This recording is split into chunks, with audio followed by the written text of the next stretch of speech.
बताना, अदायगी का बताना, तलफ़्फ़ुज़ का बताना, तर्जुमे का बताना, तफ़सीर का बताना। मुसलमान को चाहिए, एक बच्चा अगर स्कूल में दाखिल करवाते हैं तो जब स्कूल में दाखिल होता है तो वो वहाँ से शुरू करता है, तो मादरी ज़ुबान जो है उसे शुरू करवाते हैं, फिर आगे हिसाब होता है, यादी होती है, फिर उससे आगे इंग्लिश, फारसी, साइंस सब कुछ पढ़ाते हैं। मगर इंसान उसको इतनी मेहनत करता है, इतनी मेहनत करता है कि आखिर वो एक प्रोफेसर बन जाता है। कोई रियासी का प्रोफेसर है, कोई इंग्लिश का प्रोफेसर है, कोई साइंसदान बन चुका, कोई मास्टर बन चुका, टीचर बन चुका, कोई डॉक्टर बन गया, कोई इंजीनियर बन गया। ये कैसे बन गया कि उस पर मेहनत की जा रही है। अगर वो मेहनत ना करे बच्चा, वो आगे बढ़ ही नहीं सकता, टीचर भी ना बढ़ जाए और खुद भी आगे बढ़ नहीं सकता, उसे कुछ पता ही नहीं होगा कि किताबों में लिखा क्या है। वो इसमें मेहनत करता है तो उसको पता लगता है ना कि इसमें है क्या, और वो पढ़ता जाता है, फिर बड़ी क्लासों में पहुंच जाता है। क्यों? मेहनत कर रहा है। वो मेहनत कर रहा है इसलिए कि ये कुछ बन सके। आज हमारे ज़हनों में ये चीज फंसी हुई है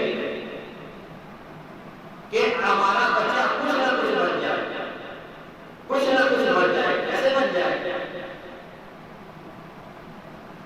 कि भी पढ़ेगा, लिखेगा, फिर इसे हम कोई जॉब कराएंगे, कोई डॉक्टर बनेगा, इंजीनियर बनेगा, कोई प्रोफेसर बनेगा, कोई मास्टर टीचर लगेगा।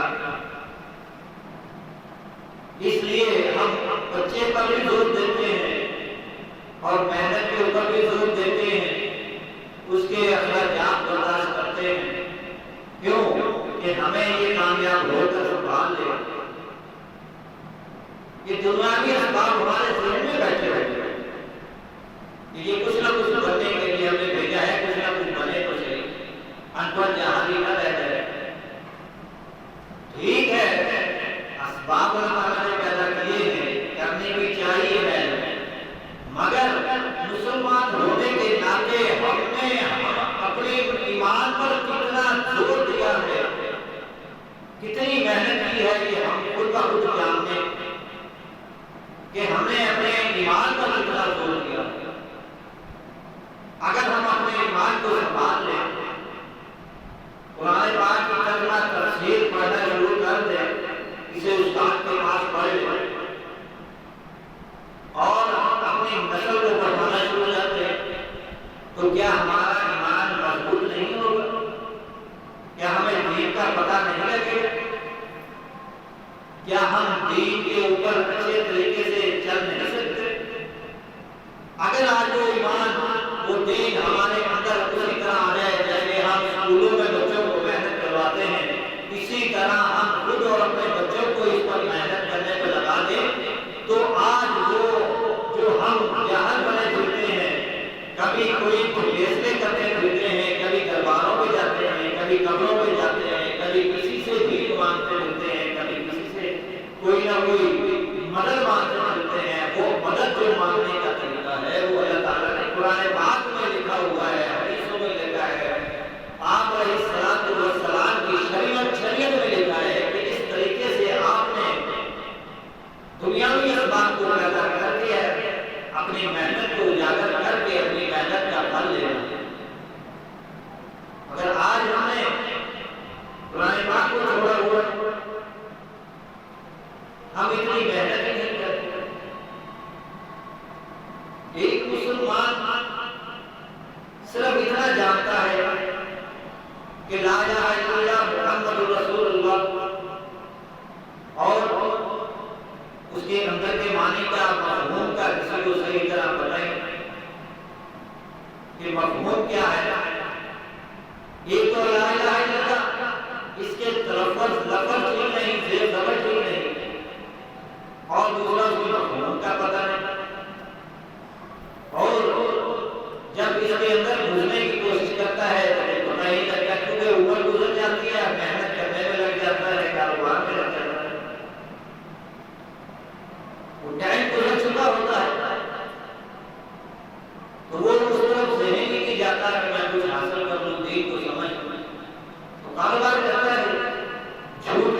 बुनियाद पे रखता है, रिश्वत की बुनियाद पे रखता है, सूद की बुनियाद पे रखता है, हराम कमाने की बुनियाद पे शुरू हो जाता है। क्यों?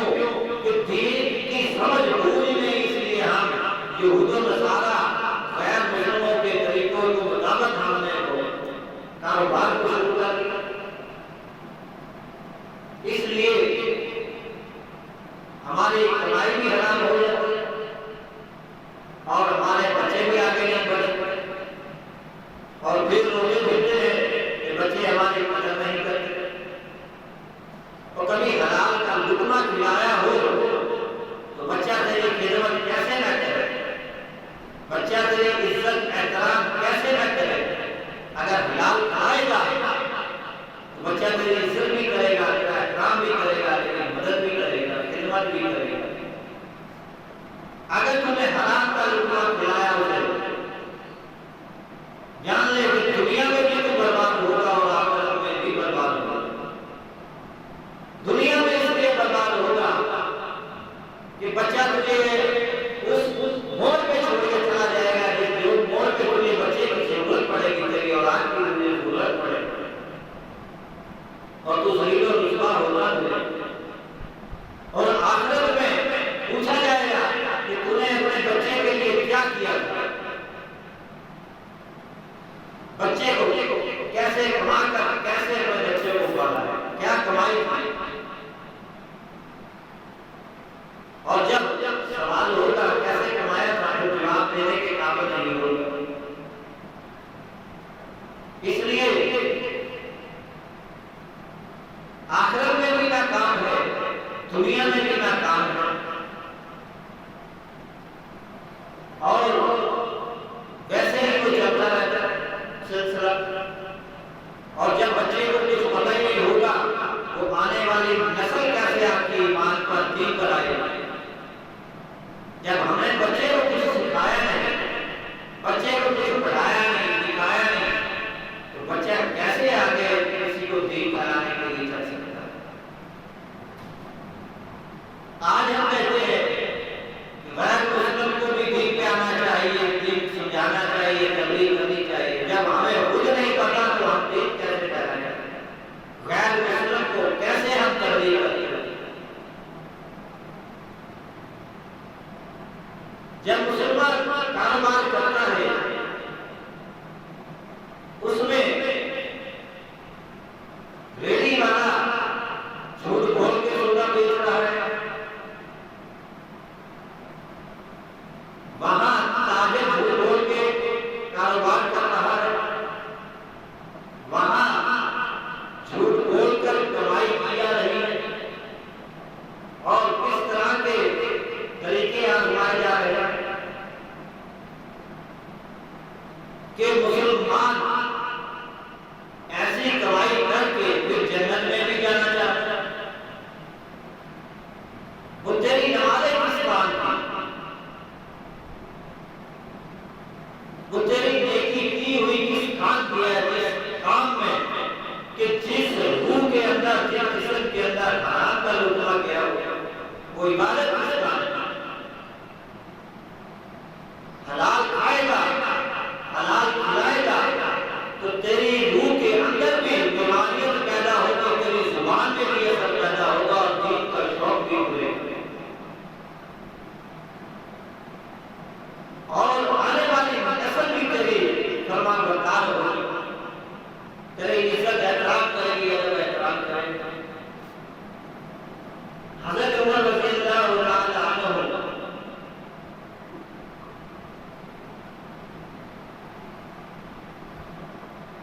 ईद का दिन है, लोगों अमीरुल मोमिनीन है, उस वक्त के बादशाह है, वक्त के उस वक्त अमीरुल मोमिनीन है, सल्तनत संभाली हुई है, मुसलमानों के अमीरुल मोमिनीन है।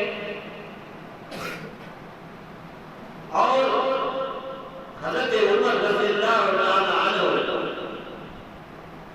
के घर खाने की कोई चीज नहीं, ईद का दिन है, बच्चों के पास कपड़े नहीं,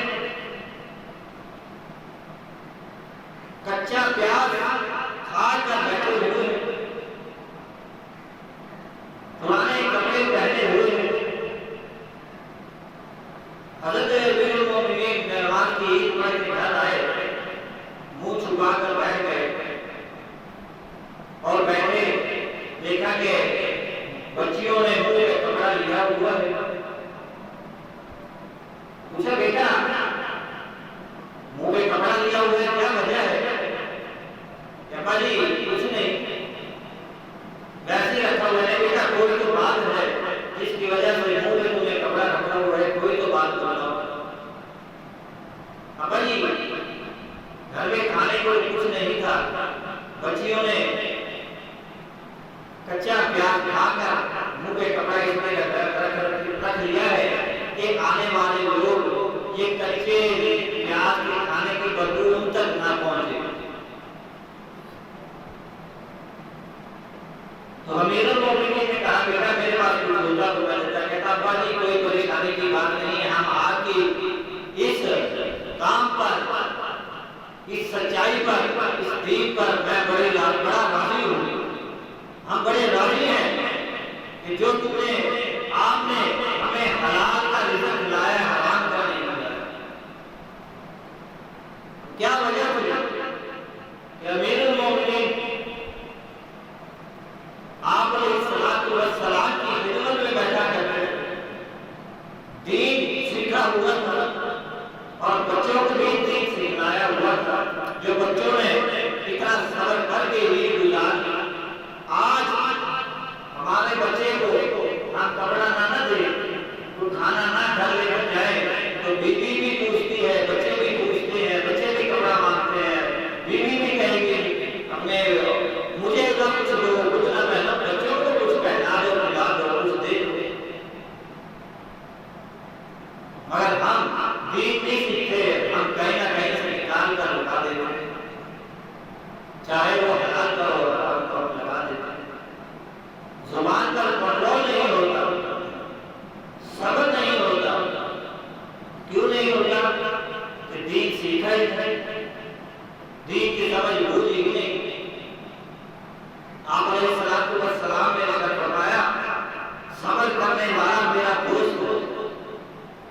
अगर हम दोस्त औलाद को कैसे अल्लाह का दोस्त बने जब हमारे अपने अंदर वो ईमान है। हमारा ईमान इतना मजबूत होना चाहिए कि अगर कोई बच्चा हमसे कोई चीज मांगे तो हम उसको इस तरह बता सके, इस तरह डील कर सके कि बच्चा भी कहेगा, भाई ठीक है आप ऐसे कह रहे हैं, सच है, हमें ऐसे ही जिंदगी गुजारनी है। आज बच्चा हमारा कहीं ना कहीं से पैसे लेकर आ जाता है, हम पूछते नहीं, कहीं ना कहीं से लेकर आ जाता है, हम मुझे पूछते नहीं कहाँ गया था, ये पैसे कहाँ से आए, ये खाने की चीज कहाँ से आई। इसलिए ही पूछते कि हमें अपने आप का ही नहीं पता कि हमने हलाल खाया कि हराम खाया, इसलिए हम पूछते ही। तो बच्चा जो ले आता है वही हमारे ऊपर जाता है। इस तरह से हराम खाने से इंसान की इबादत कबूल नहीं होती। जो इबादत करता है वो जाया हो जाता है, वो इबादत ही नहीं होती जिसके अंदर हराम हो, ऊपर से इबादत कर रहा है। अल्लाह ताला कहता है कि पांच साथ होकर मेरे सामने खड़ा हो, फिर मैं इबादत मेरी कबूल करूंगा। कोशिश की होनी चाहिए कि हम अपने बच्चों को हलाल खिलाएं, हराम न खिलाएं। कोशिश करें दीन को सीखें, दीन की समझ बूझ अता होगी तो हम कुछ ना कुछ दीन की तरफ चल पड़ेंगे, वरना आने वाली नस्ल हमारी दीन समझकर गलत कामों में लगी रहेगी और हमारे लिए जो है वो खाद का जरिया बनता है। आज हमने बच्चों को ना सिखाया दीन को तो आने वाली नस्ल दीन से उतर जाएगी। इसलिए कुरान पाक को भी सीखना चाहिए, शरीयत